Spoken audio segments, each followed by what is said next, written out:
Hello friends, welcome back to my YouTube channel teaching world classes. और आज मैं लेकर आई हूँ आपके लिए प्रीवियस ईयर पेपर। जैसे कि आपको पता है टीजीटी और पीजीटी के एग्ज़ाम आने वाले हैं, तो आज हम स्टार्ट करने वाले हैं पेपर नंबर 1। जब रोकड़ 10,000, स्टॉक 25,000, विनियोग 5,000, लेनदार 22,000 एंड बैंक अधिविकर्ष 8,000 तो चालू अनुपात होगा। चालू अनुपात होता है current ratio. Current ratio is equal to current assets upon current liabilities. Current assets यहाँ पर कितनी है? 10,000, 25,000, 5,000, दिस इज़ 40,000। और आपकी करंट लायबिलिटीज़ कितनी है? 22 30,000। तो यहाँ पर आंसर हो जाएगा आपका 4:3। एक मुक्त अर्थव्यवस्था में राष्ट्रीय आय वाय होती है। CIGXM का अर्थ क्रमशः उपभोग, विनियोग, सरकारी व्यय, कुल व्यय तथा कुल निर्यात तथा कुल आयात। निर्यात एक्सपोर्ट, आयात इंपोर्ट। तो ये आपको बताना है नेशनल इनकम का फॉर्मूला क्या होगा। नेशनल इनकम को वाई से डिनोट करते हैं हम, C+I+G plus export minus import. तो ये आपका आंसर सी करेक्ट होगा। व्यक्तियों के विकास का निर्देशांक है, यानी कि जो व्यक्तियों के विकास का निर्देशांक है, विकास होता है डेवलपमेंट, व्यक्ति होते हैं ह्यूमन, तो आपका हो गया ह्यूमन डेवलपमेंट इंडेक्स, यानी कि ह्यूमन डेवलपमेंट इंडेक्स। यह है आपकी HDI की फुल फॉर्म। प्रबंधन के विस्तार का अर्थ है, मैनेजमेंट के विस्तार का अर्थ क्या है? जहाँ पर मैनेजमेंट वो होता है आप कम चीज़ों में भी उस चीज़ को मैनेज कर सकते हैं। तो यहाँ पर आपके जो सीमित संख्या है मैनेजर्स की, कर्मचारियों की, तो उसमें भी आप मैनेजमेंट को मैनेज कर पा रहे हैं, प्रबंधित कर पा रहे हैं। तो यही आपका करेक्ट आंसर है कि मैनेजमेंट वही होता है जब आप लिमिटेड चीज़ों में भी उस चीज़ को सही तरीके से कर पाएँ। व्यक्ति करदाता की दशा में अधिभार तभी लगाया जाएगा जब आय निम्नलिखित रकम से अधिक होगी। किससे अधिक होगी? तो वहाँ पर ये लिमिट है जो हमारी इनकम टैक्स एक्ट के अकॉर्डिंग लिमिट आई है, वो है हमारी 5 करोड़। तो इसमें कोई ऑप्शन है नहीं यहाँ पर, तो उपयुक्त में से कोई नहीं। यदि विक्रय किए गए माल की लागत 1,20,000 है और सकल हानि विक्रय मूल्य की 1/4 है, तो विक्रय का मूल्य होगा, क्या मूल्य होगा? एक चीज़ आपको पता होनी चाहिए, कोस्ट और सेल। कोस्ट का अगर 1/5 होता है तो सेल का 1/6 होता है। कोस्ट का 1/4 होता है प्रॉफिट, तो सेल का 1/5 होता है, यानी कि इसमें प्लस हो जाता है। और अगर इससे आप इसमें जाएंगे तो माइनस कर रहे हैं, इससे आप इधर जा रहे हैं तो प्लस कर रहे हैं। क्लियर? लेकिन लॉस के केस में क्या होगा? लॉस के केस में इधर जाएंगे तो प्लस होगा, इधर जाएंगे तो माइनस होगा। किस केस में? लॉस के केस में। तो कोस्ट सेल का हमें दिया है 1/4, तो कोस्ट का हो जाएगा 1/5। तो 1,20,000 डिवाइड बाय 5 करेंगे, आंसर होगा आपका 26,000 का लॉस। तो यानी कि सेलिंग प्राइस हो जाएगा आपका 1,20,000 माइनस 26, 96,000। ये क्वेश्चंस आपने प्रैक्टिकल, ये आपने 11th-12th में सबने कॉन्सेप्ट क्लियर कर रखे हैं। अभी हम ये पेपर अटेम्प्ट करके देख रहे हैं कि हमारे जो एग्जाम्स में क्वेश्चंस आने वाले हैं हम उसमें कितना अच्छे से प्रिपेयर हैं। आयकर के लिए अतिवरिष्ठ नागरिक वो होते हैं जो सीनियर सिटीजन होते हैं। कौन? वह व्यक्ति होता है जिसकी आयु निम्नलिखित से अधिक हो। किससे अधिक हो? 80 वर्ष से, यानी कि 80 ईयर्स से अधिक हो। प्रबंधन द्वारा नियंत्रण कार्य निम्नलिखित के बिना संभव नहीं है। मैनेजमेंट नियंत्रण यानी कि कंट्रोलिंग का कार्य किसके बिना संभव नहीं है? प्लानिंग के बिना। जब तक आप प्लानिंग नहीं करोगे, अब आपने एग्जाम्स के लिए प्लानिंग करी होगी ना कुछ, कि हमें इतने पेपर्स एक दिन में सॉल्व करने हैं, और एग्ज़ाम तक जैसे कि हमारी डेट अभी फिक्स नहीं हुई है, 7-8 को जो भी हमारा एग्ज़ाम है, उस एग्ज़ाम में हम कब तक कितने क्वेश्चन सॉल्व कर लेंगे, एक टारगेट सेट किया होगा, एक प्लानिंग की होगी आपने। तो सेम वही। अब आता है मध्य यानी कि मीन, और भ्यूस्टिक यानी कि mode is equal to 3 mean. क्या है आंसर?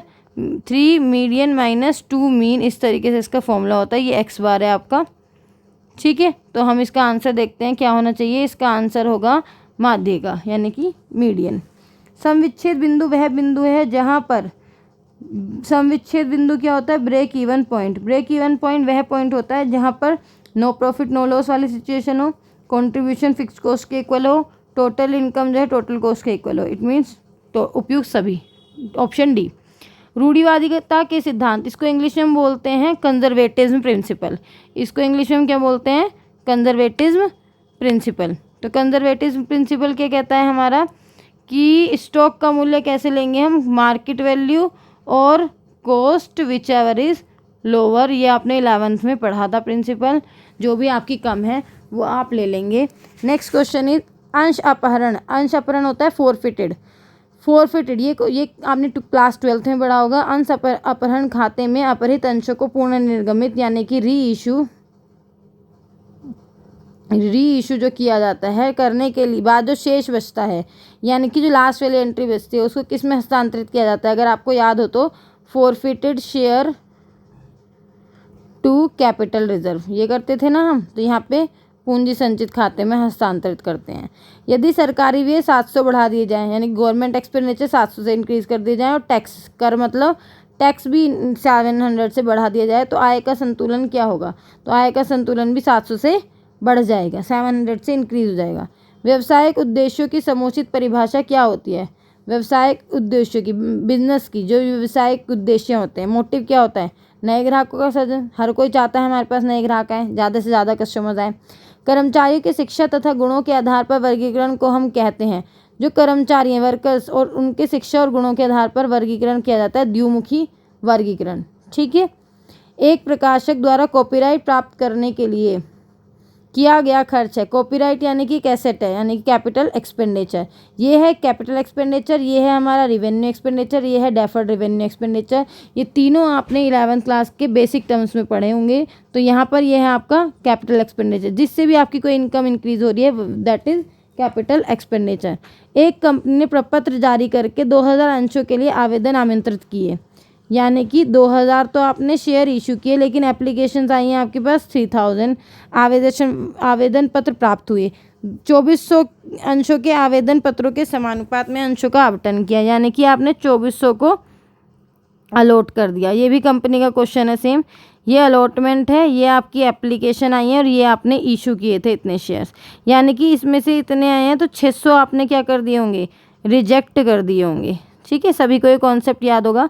अब इन्होंने कहा रमेश को 40 शेयर अलॉट किए हैं। क्या किए हैं, अलॉट किए हैं। तो उन्होंने अंशों हेतु आवेदन किया होगा कितने शेयर्स के लिए।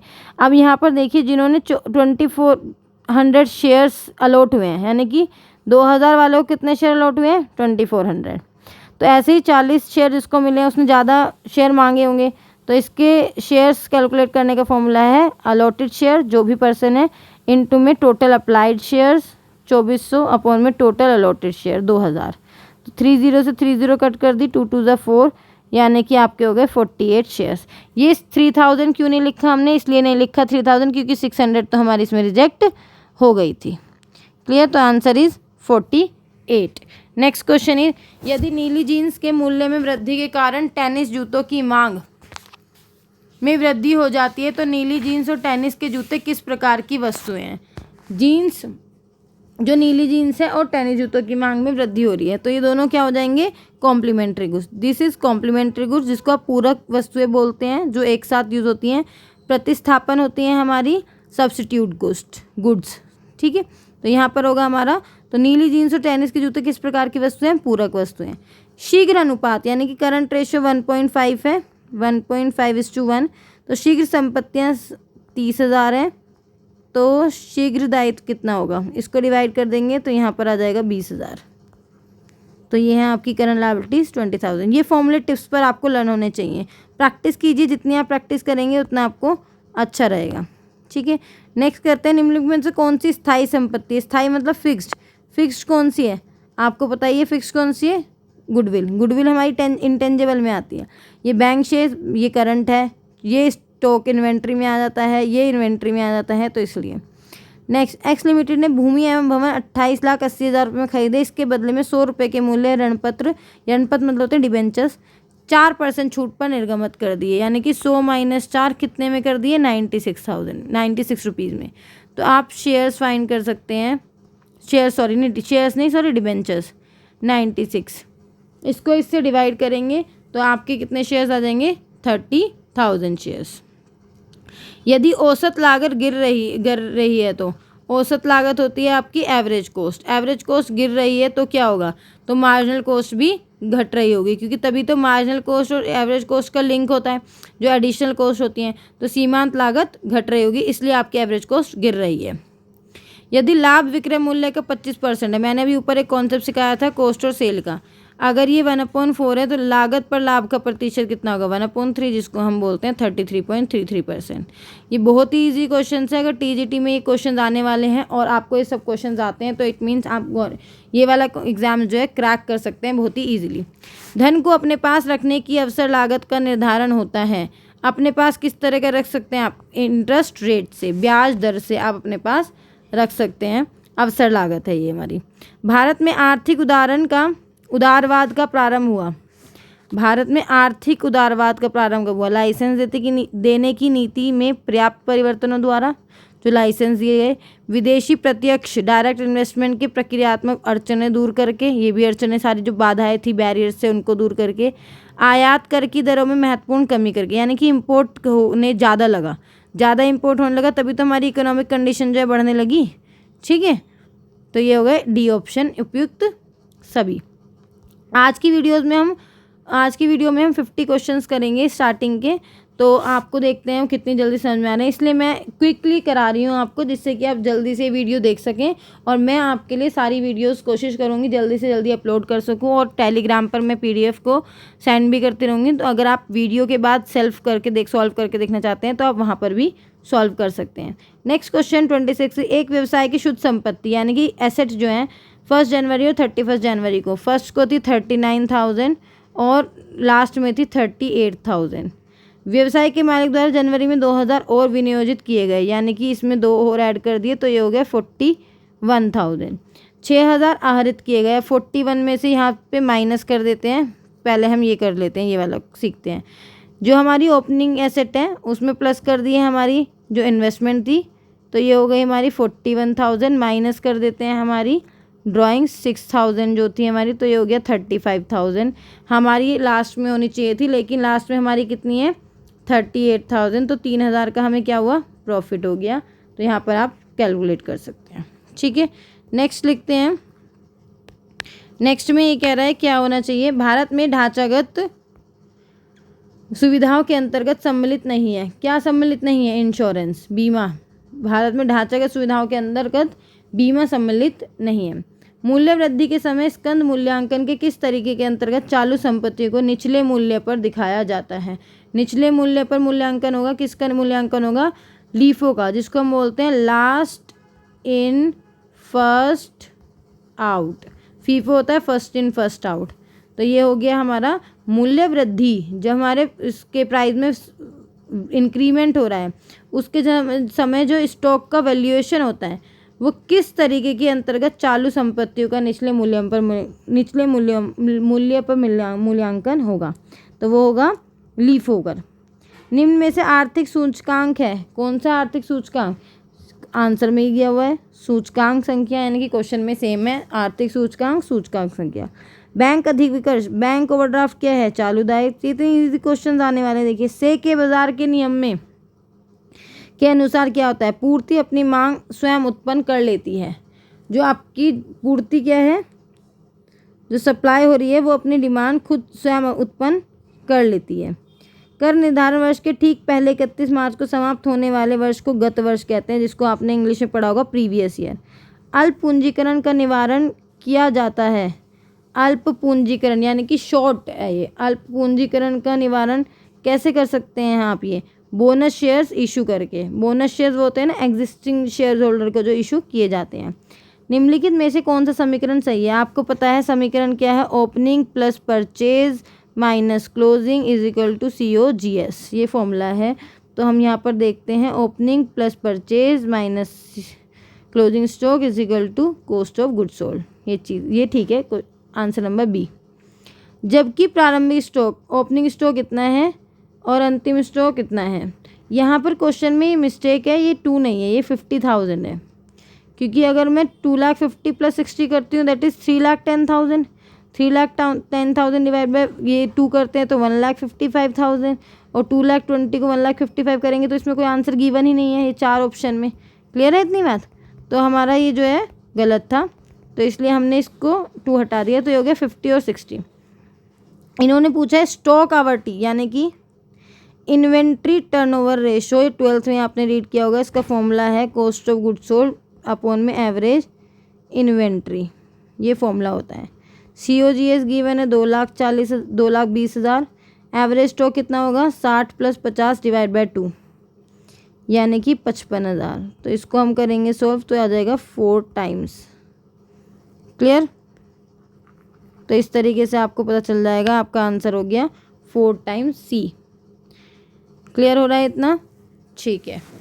नेक्स्ट, पूरे वर्ष का शुद्ध विक्रय यानी कि नेट सेल 2,50,000 है और देनदार हैं आपके 50,000, तो उधार विक्रय का दैनिक औसत होगा कितना होगा। पहले हम डेटर टर्नओवर रेशियो फाइंड कर लेते हैं। डेटर टर्नओवर रेशियो का फॉर्मूला क्या होता है, सेल्स अपॉन में एवरेज डेटर। तो 2,50,000 डिवाइड बाय 50,000 करेंगे तो ये आपका आ गया 5 टाइम्स। अब आप 360 डिवाइड बाय 5 कर लेंगे तो कितना हो जाएगा 72। तो answer is 72 days. Next question करते हैं, इसका आंसर है 72 डेज। आय के अंतर्गत निम्नलिखित प्राप्तियों को सम्मिलित किया जाता है। आय के अंतर्गत किस किस को सम्मिलित किया जाता है, तो हम देखते हैं जो वैधानिक प्राप्तियां होती हैं, जो वैधानिक होती हैं यानी कि दोनों, तो आंसर इज C, वैधानिक और अवैधानिक। अगर यहाँ पर लिखा होता है above A and B both, तो आप C को टिक कर देते हैं। ऋणपत्रों पर दिए गए ब्याज से काटे गए कर को दिखाते हैं, कहाँ दिखाते हैं हम, लायबिलिटी साइड, जो हमारा बैलेंस शीट में लायबिलिटी का वो होता है कॉलम, उसमें शो करते हैं हम टैक्स को, जो टैक्स डिडक्ट किया हुआ है। व्यवसाय की संपत्ति इतनी है, एसेट लायबिलिटीज इतनी है, तो आप कैपिटल बता सकते हैं। फॉर्मूला आपको पता ही है, asset is equal to liabilities plus capital. 21,315 minus 4120 17195, तो ऑप्शन इज बी। अंतिम रहितिया यानी कि क्लोजिंग स्टॉक, हिंदी में थोड़ा सा डिफिकल्ट होता है बट इट्स ओके। अंतिम रहितिया है closing stock, cost of good sold है इतना, ग्रोस प्रॉफिट है इतना और परचेज है इतना, ओपनिंग स्टॉक बताइए। अभी हमने पीछे फॉर्मूला किया था, मैं यहाँ पर लिख देती हूँ उसको, opening plus purchase minus closing is equal to COGS। अब हम देखते हैं यहाँ पर क्या करेंगे, कॉस्ट ऑफ गुड सोल्ड, ये इधर आकर माइनस हो जाएंगी चीज़ें, ठीक है। तो कॉस्ट ऑफ गुड सोल्ड है यहाँ पर, परचेजेस गिवन है और क्लोजिंग स्टॉक गिवन है। क्लोजिंग स्टॉक यहाँ माइनस है तो यहाँ क्या हो जाएगा, प्लस हो जाएगा। 75,000 प्लस 53,400, दिस इज 12,8400। माइनस कर देंगे, प्लस में परचेज तो माइनस कर देंगे, परचेज 82,46,400, तो 46,400 इज ए, ऑप्शन ए। तो ऑप्शन ए हो गया। तो नेक्स्ट क्वेश्चन करते हैं हम, किसी संयुक्त पूंजी कंपनी के आंतरिक अंकेक्षण के लिए शैक्षिक योग्यता है, क्या है, ऑडिटर जो है इंटरनल ऑडिटर, उसकी योग्यता क्या है, वो क्या होना चाहिए, चार्टर्ड अकाउंटेंट। नहीं, यहाँ पर क्या पूछा जा रहा है, एक सेकंड, किसी संयुक्त पूंजी कंपनी के जो ऑडिटर होता है उसके लिए तो वो चार्टर्ड अकाउंटेंट होना चाहिए, क्लियर। लेकिन यहाँ पे पूछा जा रहा है कि आंतरिक अंकेक्षण के लिए शैक्षिक योग्यता क्या है, आंतरिक अंकेक्षण के लिए शैक्षिक योग्यता क्या है, तो उसको हम चेक कर लेते हैं। तो यहाँ पर ये कह रहा है जो कंपनी एक्ट है, कंपनी एक्ट के अकॉर्डिंग वो एजुकेटेड होना चाहिए, आवश्यक नहीं है। कंपनी अधिनियम के अनुसार शैक्षिक, इंटरनल ऑडिटर तो चार्टर्ड अकाउंटेंट होना चाहिए, तो ये तो कॉस्ट अकाउंटेंट तो होगा ही नहीं, पेशेवर भी नहीं, तो यहाँ पर कंपनीज एक्ट वाला आपका ऑप्शन करेक्ट है। नेक्स्ट इज, चाय के उत्पादन एवं विक्रय में सम्मिलित प्रतिशत कृषि आय माना जाता है, क्या माना जाता है, 60%। 60 और 40 होता है ना, ये है आपकी एग्रीकल्चर इनकम, 40 है आपकी नॉन एग्रीकल्चर इनकम। ये चाय टी के लिए है, एक कॉफ़ी के लिए होता है और एक रबड़ के लिए होता है। तो ये सारी परसेंटेज आपको पता होनी चाहिए किसके लिए कितनी है। ग्राफ में उपभोक्ता की बचत का क्षेत्र होता है, उपभोक्ता की बचत का क्षेत्र क्या होता है, जो मांग वक्र यानी कि डिमांड कर्व है उसके नीचे तथा प्राइस रेखा के ऊपर होता है। ग्राफ के उपभोक्ता जो ग्राफ में आप जो कंज्यूमर है उसकी बचत का क्षेत्र कैसे दिखाएंगे, जो उसकी सेविंग्स हैं वो डिमांड कर्व के नीचे और मूल्य रेखा के ऊपर होंगी। यदि 1 जनवरी को जो पूंजी है, ये कैपिटल जो है ओपनिंग कैपिटल इतनी है और 31 दिसंबर को क्लोजिंग कैपिटल इतनी है और ड्राइंग्स आपके इतने थे, तो लाभ हानि बताइए। 19,400 ड्राइंग्स हो गई आपकी 4,300, तो ये आप माइनस कर देंगे, तो ये आपका आ गई 15,100, 15,100 से आपकी ये है 21,500। तो ऑब्वियसली आज दिख रहा है हमें प्रॉफिट हो रहा है हमारा, तो यहाँ पर हमारा प्रॉफिट कितना हुआ है 6,400 का हमें प्रॉफिट हुआ। नेक्स्ट क्वेश्चन है निम्नलिखित में चालू दायित्व है। चालू दायित्व यानी कि करंट लायबिलिटीज़ है। किस में है करंट लायबिलिटीज़, ये है हमारी आउटस्टैंडिंग वेजेस, करंट लायबिलिटीज़ है। एक अधिकार में औसत आगमन वक्र की ढाल होगी। कौन सी ढाल होगी, जो मोनोपोलिस्टिक होते हैं ना, मोनोपोलिस्टिक होते हैं, नहीं, एकाधिकार होगा मोनोपोली। औसत एवरेज आगम वक्र की ढाल होगी नीचे की ओर बाईं से दाईं तरफ, नीचे की ओर बाईं से दाईं तरफ, इस तरीके से। समविघन श्रेणी यानी कि जो आपकी वो होती है, कौन सी श्रेणी, इन डिस्क्रीट सीरीज। डिस्क्रीट सीरीज में माध्यिका कैसे फाइंड करते हैं, n+1 डिवाइड बाय 2, ये फॉर्मूला होता है n+1 डिवाइड बाय 2, फिर आपका nth आइटम फाइंड हो जाता है। अब आपको दिया गया है 1 जनवरी को एसेट इतनी है, लायबिलिटी इतनी है, पूछा है 1 जनवरी को पूंजी कितनी होगी, तो एसेट माइनस लायबिलिटीज कैपिटल हो जाता है, asset minus liabilities equal to capital, तो ये हो गया 17,000। नेक्स्ट क्वेश्चन इज निम्नलिखित स्थितियों में कोष प्रवाह हुआ माना जाएगा। कोष प्रवाह किससे माना जाएगा, नगद मशीन खरीदी गई, प्रवाह पैसे गए ना आपके, है ना, तो नगद मशीन खरीदी गई। कीन्स के अनुसार विनियोग का अर्थ है, कीन्स कहते हैं विनियोग, इन्वेस्टमेंट आपकी वो है जब आप नए कारखानों की स्थापना करते हैं। क्लियर, आई होप आपको ये 50 क्वेश्चंस अच्छे से समझ में आए होंगे और 21 मिनट्स में हमने ये वीडियो कंप्लीट की है। आप ये क्वेश्चन सारे चेक कर सकते हैं। क्लियर, इनको समझते रहिए। कोई भी डाउट है, कोई परेशानी, तो आप कमेंट बॉक्स में मुझे मैसेज कर सकते हैं। आगे नेक्स्ट वीडियो आपको जल्दी ही मिलेगी और मैं कोशिश करूँगी टीजीटी और पीजीटी के जितने भी क्वेश्चन हैं मैं क्विक रिवीजन करा सकूँ जल्दी से, क्योंकि फॉर्मूलाज और कॉन्सेप्ट्स आपको सब पता है, बस ज़रूरत है तो आप लोगों को रिवाइज़ करने की। तो चलिए ऐसे ही हमारे साथ जुड़े रहिए और हमारी वीडियोज़ को अच्छे से देखते रहिए। लाइक शेयर सब्सक्राइब आप कर ही सकते हैं। चलिए bye bye, thank you, have a nice day.